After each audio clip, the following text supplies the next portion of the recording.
Bien bonjour et bienvenue sur ma chaîne Au Boudoir de Candy Shy. Aujourd'hui on fait gazette.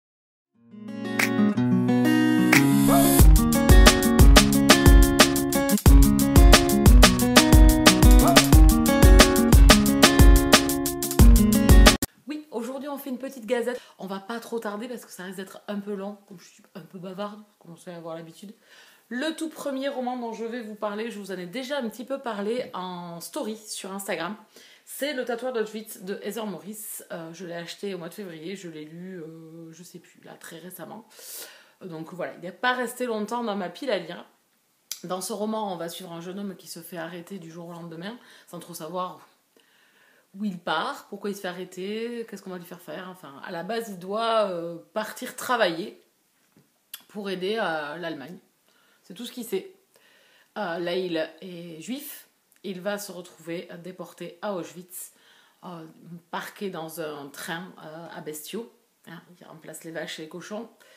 Ils sont parqués à plusieurs. Voilà. Donc il a déjà une humiliation qui commence un petit peu par les Allemands.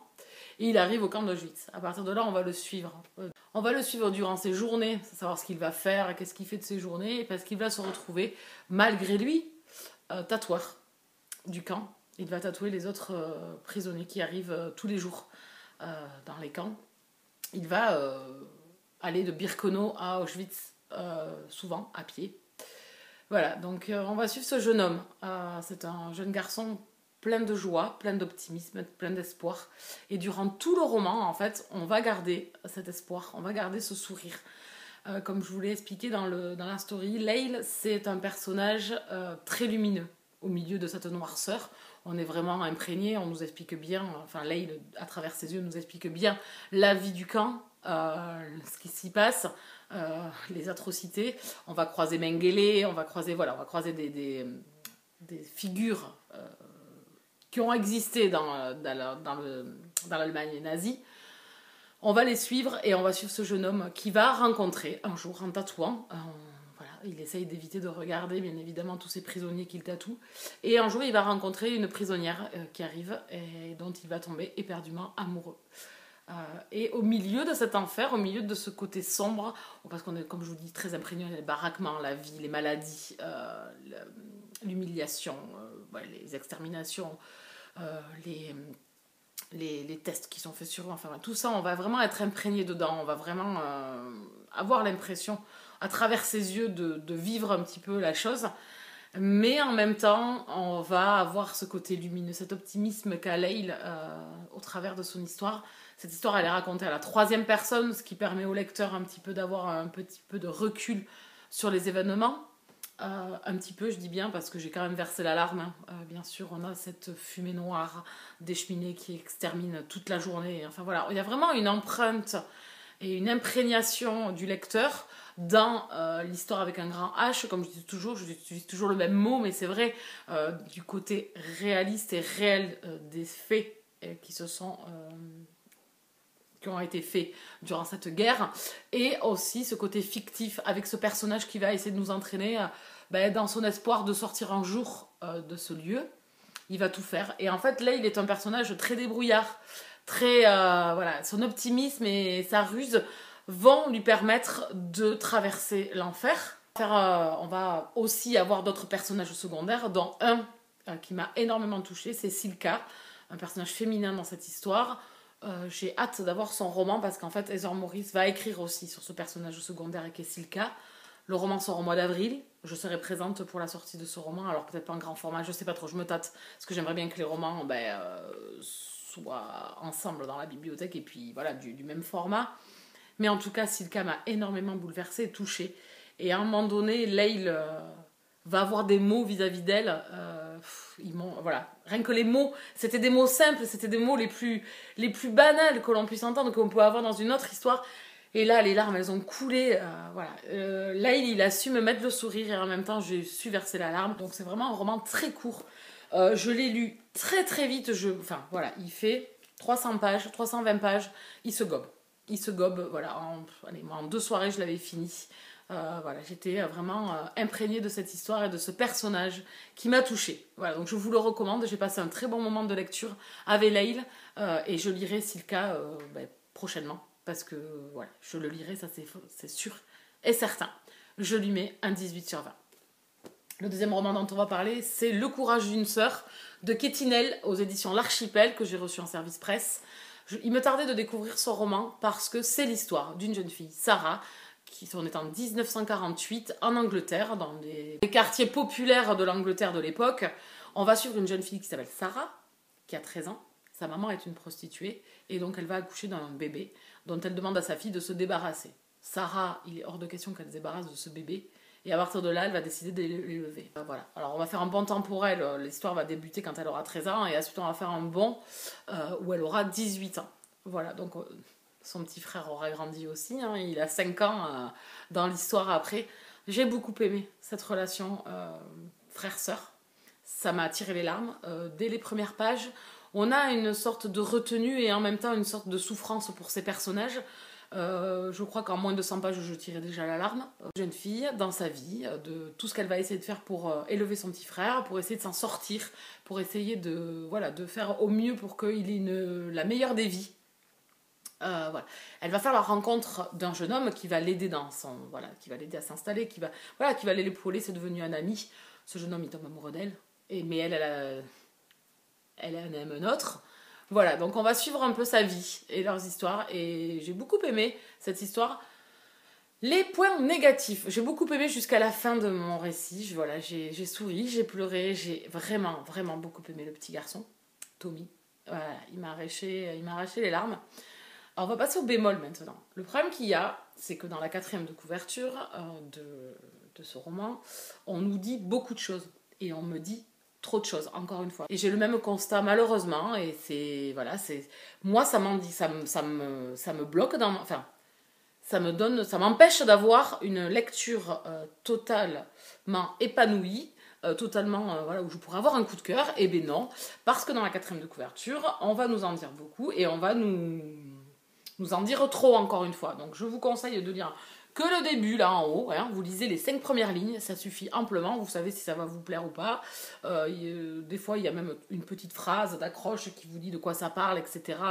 Voilà, mais évitez de lire la 4e de couverture, parce que moi, du coup, il y a un événement que j'attendais, puisque je l'ai lu dans la 4e de couverture, c'est un événement que j'attendais dans l'histoire, et qui arrive presque à la fin du roman. Voilà, donc je savais à peu près ce qu'elle est arrivée, je l'avais deviné, parce que bon, au vu de la 4e, c'est pas difficile de savoir un petit peu l'événement qui va arriver. Et donc du coup, ça m'a gâché la surprise, ça m'a gâché la lecture, ça m'a gâché un petit peu plus d'émotion dans le récit, voilà, dans l'histoire. Ça m'a gâché un petit peu d'émotion, puisque du coup, je le savais, donc je m'y attendais, tôt ou tard. Alors que quand vous ne le savez pas et que vous tombez des nues, parce que dans votre lecture, du coup, vous avez une émotion supplémentaire, c'est quand même beaucoup mieux. Du coup, ça m'a gâché un peu la lecture.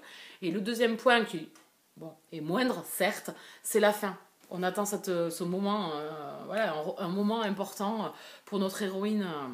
Et à la fin, c'est bâclé, voilà, on ne sait pas.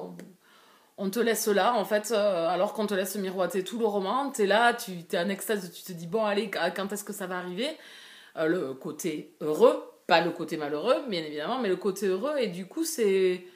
Voilà, mais en 3 pages, ça y est, c'est bon. Ils écrivent de la romance, ils mettent de la romance en place, et à la fin, elle la bâcle. Elle la plie en 2 pages, alors qu'elle aurait pu, nous laisser un peu plus longtemps avec ce personnage féminin, qu'on voit son épanouissement, son futur, sa vie, etc. Non, du coup, j'ai été un peu, poup, ça s'est arrêté là, pam, allez, hop, c'est fini. Donc du coup voilà, c'est les 2 bémols de la lecture, donc du coup ça peut pas être un coup de cœur parce que franchement c'était bien parti. Après vous attendez pas à plein de rocambolesques, on suit vraiment une jeune fille tous les jours en fait, on va suivre cette jeune fille et son petit frère. Voilà, il y a rien de il se passe pas des milliards de choses, hein. Même au milieu du roman, il se passe pas grand-chose. Donc moi ça m'a pas dérangé plus que ça. J'attends pas toujours que mes romans aient plein de choses parce que j'ai tellement aimé ces 2 personnages que j'ai totalement été alpaguée par leur récit. Donc c'est une très bonne lecture, malheureusement gâchée par cette 4e qui en dit trop et cette fin trop abrupte. Là, c'était une bonne lecture, je suis ravie de l'avoir lu. J'étais vraiment bien dedans, j'avais pas envie d'aller trop vite. J'étais bien avec ces personnages, j'ai beaucoup aimé le personnage de Sarah, sa naïveté et sa douceur, son grand cœur et son petit frère. Franchement, son petit frère, voilà, voilà il est trop mignon. Voilà, je l'ai adoré. Donc je vous conseille ce roman, mais attention, à votre place, je ne lirai pas la 4e. Enfin, je lirai la 4e, mais que les 5 premières lignes. Ça suffit amplement. Le début, peut-être 5 ans ont passé, voilà, et vous vous arrêtez là, voilà. Et la fin qui est peut-être un peu abrupte. Je lui mets un 16/20. Et le dernier roman dont on va parler, on revient avec un roman sur la Seconde Guerre mondiale, encore une fois, avec L'infirmière d'Hitler de Mandy Robotham, qui est le roman choisi pour Elle, Booktube et vous, notre groupe de lecture. C'est la lecture commune du mois de mars. C'est un roman qui m'a beaucoup plu, pareil, même principe que celui-ci. Vraiment, ces 2 romans étaient parfaits. Je les ai lus pas longtemps l'un après l'autre. Et il y a des différences, puisque comme je vous disais, ici c'est à la 3e personne, ici c'est à la 1re personne. Par contre, on va suivre Henke, qui elle est allemande. Elle se fait arrêter. Voilà, c'est une infirmière. Et elle se retrouve enfermée à Auschwitz. Elle aussi, elle va essayer de survivre également. Et un jour, elle va être appelée par le chef du camp. Et elle va être transférée. Et on lui dit qu'elle va devenir l'infirmière de Eva Braun. Et elle va devenir donc l'infirmière, la sage-femme de Eva Braun, puisque Eva Braun, dans cette histoire, est enceinte. Voilà, je n'en dirai pas plus. J'ai beaucoup aimé ce roman. On va faire des alternances entre passé, alors pas un passé lointain, hein, les années antérieures au présent, je sais pas, de 2 ans, avec notre héroïne pour apprendre à la connaître, le travail qu'elle faisait avant d'être au camp, le travail, enfin, ce qu'elle a fait aussi dans le camp, voilà, et on va la suivre aussi dans son présent, donc au chevet de Eva Braun, vivre dans la crainte et la peur, essayer de survivre, c'est toujours le même schéma, essayer de survivre, se taire, faire ce qu'on attend de la personne, et on va la suivre dans cette histoire où elle va croiser des personnes, donc elle va croiser Magda Goebbels, elle va son mari, elle va se lier d'amitié avec certaines personnes, elle va nous présenter Eva Braun un petit peu, voilà, et elle va faire la rencontre d'un soldat allemand, Dieter, dans cette histoire. J'ai beaucoup aimé le roman, j'ai adoré cette histoire, vraiment on est transporté, les chapitres sont très courts, l'alternance présent-passé donne du dynamisme au roman, puisqu'il ne se passe pas énormément, 50 000 choses là aussi, hein. La vie du camp n'était pas non plus des plus festifs, hein. Donc voilà, on va avoir cette alternance présent-passé qui va amener de la dynamique. On va suivre cette jeune femme qui voilà, son travail c'est sa vie. Voilà, sauver des femmes, faire naître des enfants, donner la vie, lier un enfant à sa mère, enfin voilà, il y a tout ça. Et il y a des moments, je peux vous dire que vous avez l'estomac, voilà. Moi j'ai versé l'alarme parce qu'il se passe des choses, bon mais voilà, hein, ce qui se passait un petit peu dans ces camps. Donc, dès les premières pages, en fait, vous êtes alpagué, puisque dès les premières pages, vous avez un événement qui va survivre dans la vie de Henke, et qui moi, m'a... Je peux vous dire que de suite, la montée d'adrénaline était là. Après l'histoire, dans ce lieu, avec l'attente de l'accouchement d'Eva Braun, était vraiment très intéressant. La romance m'a beaucoup plu. Le seul bémol que j'ai, c'est que c'est un peu trop précipité pour moi, la fin. Et en fait, on a une 15aine de pages et ça se passe très très vite. Et après, on retrouve Anke dans l'histoire un peu plus tard. Et elle va nous faire raconter le récit de tout ce qui s'est réellement passé. Donc du coup, ce que j'ai regretté, c'est que j'ai été imprégnée totalement de l'histoire pendant tout le récit. Et que là, j'en ai été exclue, en fait. Je sais pas si je m'exprime bien, mais c'est comme si j'en avais été exclue et qu'on me relatait les faits, mais que du coup, ça perdait, en fait, toute l'émotion que j'ai pu avoir. C'est dommage. Et les événements qui se passent pour Henke sur la fin, et pour Eva Braun, et les autres personnages, Christin, enfin, il y a plein de personnages dans cette histoire, Dieter et tout, j'ai trouvé que ça allait très vite d'un coup. Alors, j'ai pas compris pourquoi. C'est allé très vite, ça s'est fini très très vite, et on nous relate les faits de ce qui sont passés. Et du coup, on redevient spectateur, mais spectateur sans émotion. Voilà. Donc, elle nous relate un petit peu tout ce qui s'est passé. Et bon, j'ai versé la larme. Hein. J'ai été en larmes parce que, bien évidemment, il y a un événement qui survient, un événement tragique. J'aurais pas vu d'autre chose se passer autrement, bien évidemment, c'est pas possible, sinon ça aurait vraiment perdu de la crédibilité et du réalisme au récit. Et c'est ce qui amène encore un côté poignant sur cette héroïne que l'on a vraiment, on l'aime, hein, on est totalement avec elle, on est vraiment imprégné d'elle. Voilà, c'est une femme, un courage qui transcende tout. Et je pense que c'était utile pour nous d'être encore plus imprégnée d'elle et voilà, il y a un événement, bon, ça m'a anéanti, hein. Je m'en doutais un petit peu, c'est pas qu'on le voit pas venir, mais voilà, mais ça n'empêche pas que c'est pas parce qu'on voit un événement venir que les larmes ne vont pas venir quand même. Et donc j'ai pleuré, mais j'ai regretté aussi un petit peu ce recul et le fait que du coup, d'un coup, je suis devenue totalement spectatrice de ce qui se passe, alors qu'avant, j'étais actrice de la chose, quoi. Donc voilà, je sais pas si je m'exprime bien pour vous relater tout ça, en tout cas, c'était une excellente lecture. On est sur des faits historiques, hein, l'histoire avec un grand H dans sa réalité, dans sa brutalité, et en même temps un côté fictif avec l'histoire de cette infirmière et de Eva Braun enceinte, enfin voilà. C'est un peu brodé par l'auteur, ça, cette partie-là, mais toujours sur des faits réels. Donc ça j'adore.